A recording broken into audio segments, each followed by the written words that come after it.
வணக்கம் அன்பு நேயர்களே. இந்த பதிவில் செவ்வாய் கிரகம் சென்ற மார்ஸ் ரெகனியசன்ஸ் ஆர்பிட்டரை பற்றி பார்க்க இருக்கிறோம். மார்ஸ் ரெகனியசன்ஸ் ஆர்பிட்டர் என்பது அமெரிக்க விண்வெளி அமைப்பான நாசாவினால் செவ்வாய் கிரகத்தை ஆராய அனுப்பப்பட்ட ஒரு பன்னோக்கு விண்கலமாகும். செவ்வாய் கிரக உளவு சுற்றுப்பாதை விண்கலம் என்றும் இது அழைக்கப்படுகிறது. இதனை அனுப்பியதன் முக்கிய நோக்கம் தண்ணீர் தேடல். செவ்வாய் கிரகத்தில் கடந்த காலத்தில் அல்லது தற்பொழுது தண்ணீர் இருப்பதற்கான ஆதாரங்களை கண்டறிவது, மேற்பரப்பு ஆய்வு, கிரகத்தின் புவியியல் அமைப்பு, நிலப்பரப்பு மற்றும் வளிமண்டலத்தை மிக துல்லியமாக வரைபடமாக செய்தல். எதிர்கால திட்டங்கள்: செவ்வாய்க்கு அனுப்பப்படும் பிற ரோவர்கள் தரையிறங்குவதற்கு பாதுகாப்பான இடங்களை தேர்வு செய்வது. தகவல் தொடர்பு: தரையில் இயங்கும் ரோவர்களிலிருந்து கியூரியாசிட்டி மற்றும் பெர்செவரன்ஸ் பூமிக்கு தகவல்களை அனுப்பும் ஒரு தகவல் தொடர்பு பாலமாக இது செயல்படுகிறது. மார்ஸ் ரெகனியசன்ஸ் ஆர்பிட்டர் ஏவப்பட்ட நாள் ஆகஸ்ட் 12, 2005 அன்று கேப் கேனவரல் ஏவுதளத்திலிருந்து ஏவப்பட்டது.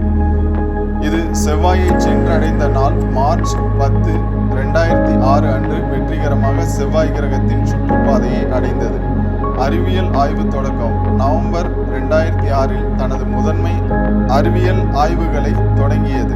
மார்ஸ் ரெகனியசன்ஸ் ஆர்பிட்டரில் இடம்பெற்றுள்ள முக்கிய கருவிகள்: HIRSE high resolution imaging sense experiment. இது விண்வெளியில் உள்ள மிக சக்தி வாய்ந்த கேமராக்களில் ஒன்றாகும். இது செவ்வாயின் மேற்பரப்பை மிக துல்லியமாக உயர் தெளிவுத்திறனில் எடுக்கக்கூடியது.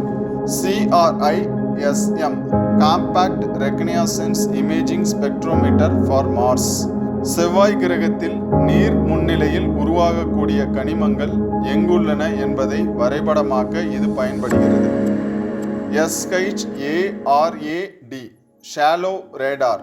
செவ்வாய் கிரகத்தின் நிலப்பரப்பிற்கு அடியில் பனிக்கட்டிகள் அல்லது திரவ நிலையில் நீர் ஏதேனும் உள்ளனவா என்பதை ரேடார் அலைகள் மூலம் இது சோதிக்கிறது. மார்ஸ் ரெகனியசன்ஸ் ஆர்பிட்டர் தனது முதன்மை ஆய்வு களத்தை முடித்த பிறகு விண்கலம் இன்றும் தொடர்ந்து மிகச் சிறப்பாக செவ்வாய் கிரகத்தின் சுற்றுப்பாதையில் இயங்கி வருகிறது. கடந்த பல ஆண்டுகளாக செவ்வாயின் வளிமண்டல மாற்றங்கள், தூசி புயல்கள் மற்றும் பனி உருவாகுதல் போன்ற நிகழ்வுகளை படம் பிடித்து நாசாவிற்கு இது அனுப்பியது. நன்றி அன்பு நேயர்களை. மீண்டும் அடுத்து ஒரு பதிவினில் சந்திப்போம்.